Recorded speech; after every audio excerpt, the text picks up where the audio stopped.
नमस्कार साथियों, welcome to नाम नॉलेज हब।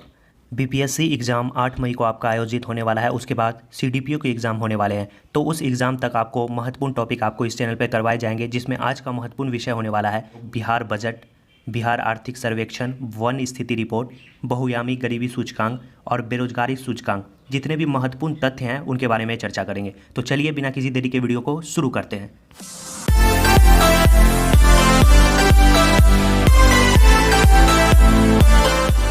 आज हम लोग चर्चा करेंगे बिहार बजट। हालांकि ये टॉपिक बहुत लंबा है, 1-2 घंटे का भी इस पर वीडियो बन सकता है, लेकिन हम उसी की बात करेंगे जो आपके एग्ज़ाम में पूछे जाते हैं और कम से कम समय में आपको बेहतर से बेहतर कंटेंट प्रोवाइड किया जाएगा, इसकी गारंटी है। इससे पहले आपको बता दें, बिहार दरोगा मेंस का एग्ज़ाम हुआ था, जिसमें हमारे पढ़ाए गए 15 वीडियो से 15 क्वेश्चन पूछे गए थे।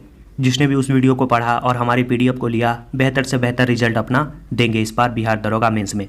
उसी के तर्ज पर बीपीएससी एग्ज़ाम से पहले आपको रिवीजन करवाया जाएगा, जिसमें आपको महत्वपूर्ण बिंदु, बिहार से संबंधित करंट अफेयर और प्रीवियस ईयर जितने भी 10 साल में पूछे गए क्वेश्चन हैं, चाहे वो हिस्ट्री के हो, पॉलिटी के हो, ज्योग्राफी के हो, इकोनॉमिक्स के हो, साइंस के हो, तमाम क्वेश्चन आपको शाम को 6 बजे बीपीएससी से रिगार्डेड अपलोड होगा, जिसमें आपको महत्वपूर्ण टॉपिक को कवर कराया जाएगा। तो चलिए आगे बढ़ते हैं। सबसे पहले जानते हैं बिहार बजट पेश कब हुआ। तो याद रखें 28 फरवरी 2022 को जो है ये बजट पेश हुआ। और इसे पेश किसने किया? तो याद रखें तारकिशोर प्रसाद, जो बिहार के जो है अभी वर्तमान में वित्त मंत्री हैं, उसने जो है इस बजट को पेश किया और ये अपने कार्यकाल में दूसरा बजट पेश किए। इससे पहले इन्होंने 2021-22 का बजट पेश किया था और ये दूसरी बार 2022-23 का बजट पेश किए। और ये बिहार राज्य का जो है 15वां बजट था। याद रखें 15वां बजट बिहार राज्य का पेश किया गया।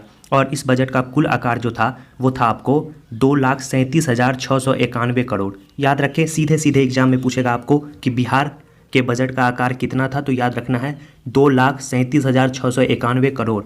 और ये पिछली बार जब बात करें, जब बजट पेश किया गया था 2021-22 के दौरान, तो उसमें जो आकार था वो था 2,18,302। याद रखें 2,18,302 करोड़ और इस बार 2,37,691 करोड़। अगर वृद्धि की बात करें पिछले वर्ष के अनुसार, तो याद रखें 19,388 करोड़ जो है इस बार के बजट में वृद्धि की गई है। तो ये बात आपके एग्जाम में पूछेगा, क्योंकि कुल आकार सभी को याद रहता है, लेकिन अंतर जब पूछेगा तो इसमें 2 क्वेश्चन को एक साथ समाहित कर लेगा, तो वो अंतर पूछेगा। तो याद रखें 19,388 करोड़ जो है पिछली बार की तुलना में इस बार का बजट ज़्यादा है। अब बात करें 2022-23 में विकास दर क्या रहने का अनुमान है, तो याद रखें 9.7% रहने का अनुमान है। राजकोषीय घाटे का अनुमान कितना है, तो याद रखें 3.47% जो है राजकोषीय घाटे का अनुमान है। नेक्स्ट पॉइंट है, पिछली बार की तुलना में इस बार बिहार की अर्थव्यवस्था में कितना % की वृद्धि की गई, ये पूछा गया है। तो ये 2.5% की वृद्धि देखी गई। और कुल व्यय कितना है? अगर कुल व्यय की बात करें तो वो है 2,37,691 करोड़, जिसमें आपका राजस्व व्यय है 1,91,956 करोड़, पूंजीगत व्यय है 45,734 करोड़। ये बात आपको याद रखना है। और कुल प्राप्ति की जो लक्ष्य है इस बार रखी गई है 2,37,891 करोड़। ये बात भी आपको याद रखना है। अगला हम लोग देखते हैं, अगला बात करें बिहार का GDP अभी वर्तमान में कितना है, तो वो याद रखना है आपको 7,45,310 करोड़ जो है आपका बिहार का वर्तमान में अभी GDP है। ये भी बात आपको याद रखना है। सीधे सीधे आपके एग्जाम में पूछे जाएंगे वर्तमान में बिहार का GDP कितना है, तो याद रखना है 7,45,310 करोड़। अगला हम लोग देखते हैं, इस बार जो बजट पेश किए गए थे इसके 6 सूत्र थे: स्वास्थ्य, शिक्षा, उद्योग और उद्योग में निवेश, कृषि क्षेत्र, आधारभूत संरचना और कल्याण। जिसमें स्वास्थ्य में आपको याद रखना है तो 16,134 करोड़ स्वास्थ्य में खर्च किए जाएंगे। शिक्षा में याद रखना है आपको 39,191 करोड़। उद्योग और उद्योग निवेश में आपको याद रखना है 1,643 करोड़। कृषि क्षेत्र में आपको 7712 करोड़। उसके बाद आपको आधारभूत संरचना में याद रखना है 29,749 करोड़। और कल्याण में याद रखना है आपको 12,375 करोड़। तो ये आपको बजट के 6 सूत्र हैं। आपके एग्जाम में पूछे जाएंगे कि बजट 2022-23 के 6 सूत्र में इनमें से कौन नहीं है।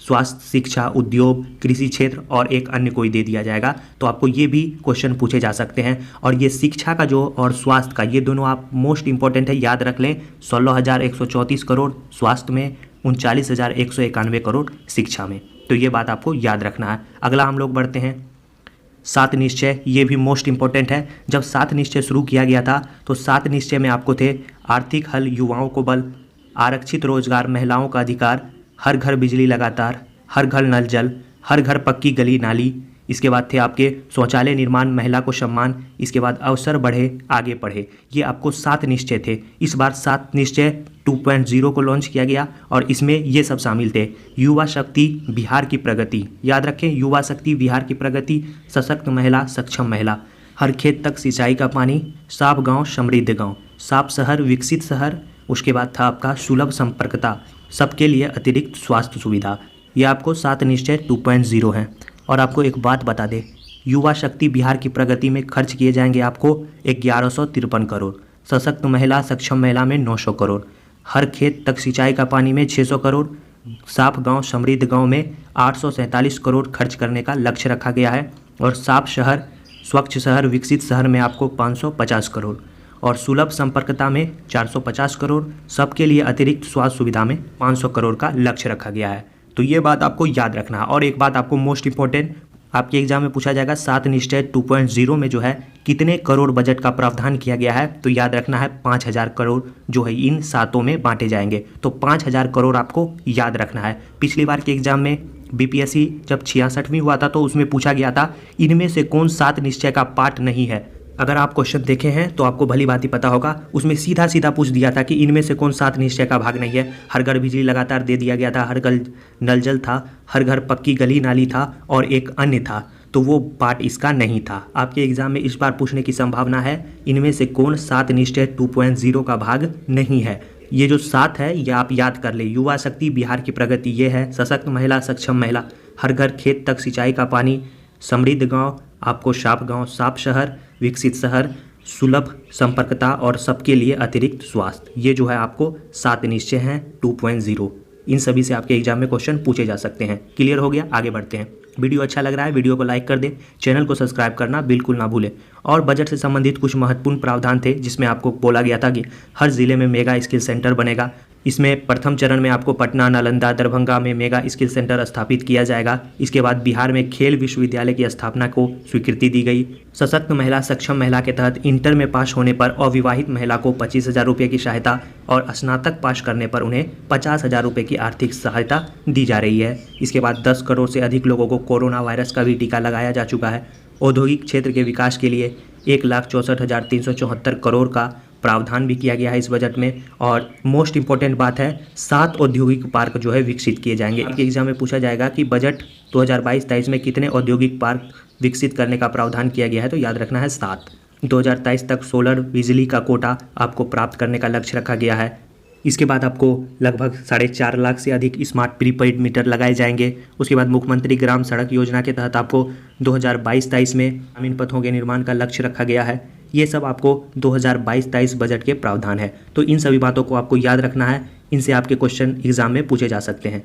इसके बाद हम लोग देखते हैं बिहार आर्थिक सर्वेक्षण। बजट से कुछ दिन पहले आपको आर्थिक सर्वेक्षण रिपोर्ट पेश किया जाता है। आर्थिक सर्वेक्षण रिपोर्ट और बजट में एक अंतर है, ये पिछले वर्ष का लेखा जोखा है और बजट जो होता है वो आने वाला वर्ष का लेखा जोखा होता है।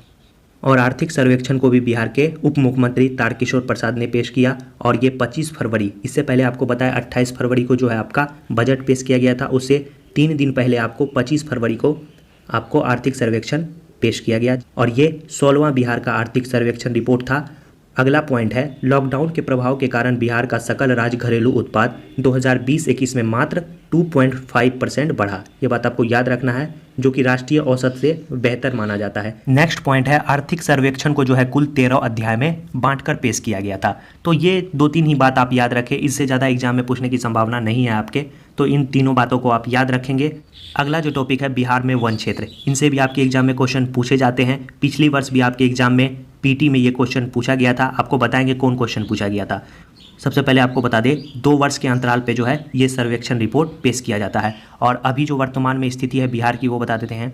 कुल वन क्षेत्र जो है अभी वर्तमान में बिहार में 7380.79 वर्ग किलोमीटर की क्षेत्र में फैला हुआ है। और वन क्षेत्र का जो परसेंट है मोस्ट वीवीआई, इसे जो है ना वीवीआई लगा दे। पिछली बार जब रिपोर्ट पेश किया गया था तो उसमें जब एग्ज़ाम हुए थे बीपीएससी के, तो ये क्वेश्चन पूछा गया था कि वर्तमान में बिहार में वन क्षेत्र का परसेंट कितना है, तभी के संदर्भ में पूछा गया था।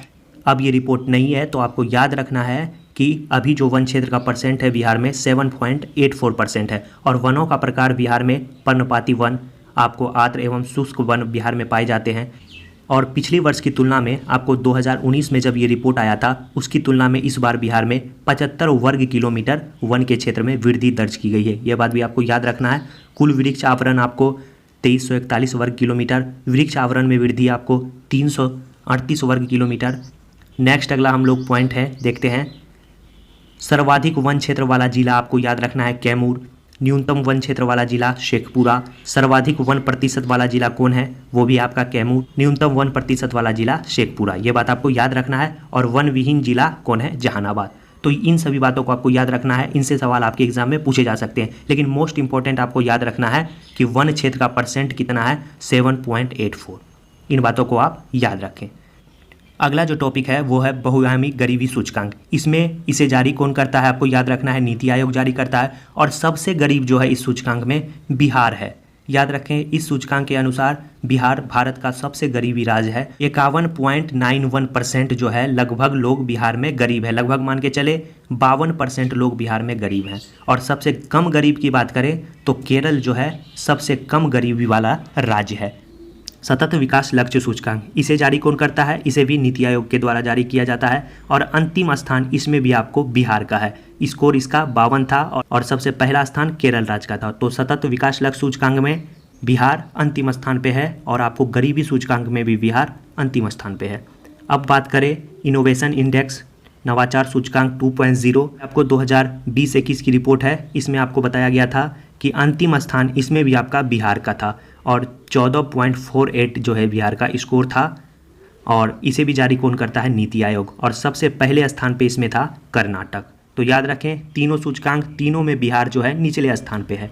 नेक्स्ट है बेरोजगारी सूचकांक 2022। मार्च महीने में आपको बता दें इसे जारी कौन करता है, इसे CMIE के द्वारा जारी किया जाता है। और भारत में मार्च महीने में 7.6% जो है बेरोजगारी दर देखी गई थी। और सर्वाधिक बेरोजगारी वाला जो राज्य है वो आपको हरियाणा है। हरियाणा की कुल जनसंख्या की 26.7% लोग जो हैं बेरोजगार हैं। और दूसरे स्थान पे आपका राजस्थान है। और सबसे कम जो बेरोजगारी है वो आपको छत्तीसगढ़ में है। याद रखें, मोस्ट इंपॉर्टेंट क्वेश्चन है, सबसे कम बेरोजगारी दर छत्तीसगढ़ में। और मार्च महीने में बिहार का जो स्थान है बेरोजगारी के दर में वो चौथे स्थान पे है। याद रखें, पहले स्थान पे आपको हरियाणा, दूसरे पे राजस्थान, तीसरे पे आपका आ जाएगा झारखंड और चौथे पे आपका आ जाएगा बिहार। तो चौथे नंबर पे आपका बिहार है। तो ये थे आपको 4-5 महत्वपूर्ण पॉइंट जो आपके एग्जाम पॉइंट ऑफ व्यू से महत्वपूर्ण है। अगला जो वीडियो आएगा वो सोच रहे हैं हिस्ट्री का लाया जाए। विगत 10 वर्षों में जो आपके BPSC में पूछे गए क्वेश्चन हैं उसे जो है हम कवर करा दें। आपसे रिक्वेस्ट है, वीडियो को तो लाइक कर दें ही, चैनल को सब्सक्राइब कर दें और शेयर जरूर करें। मिलते हैं ऐसे ही महत्वपूर्ण वीडियो के साथ नेक्स्ट वीडियो में, तब तक के लिए धन्यवाद।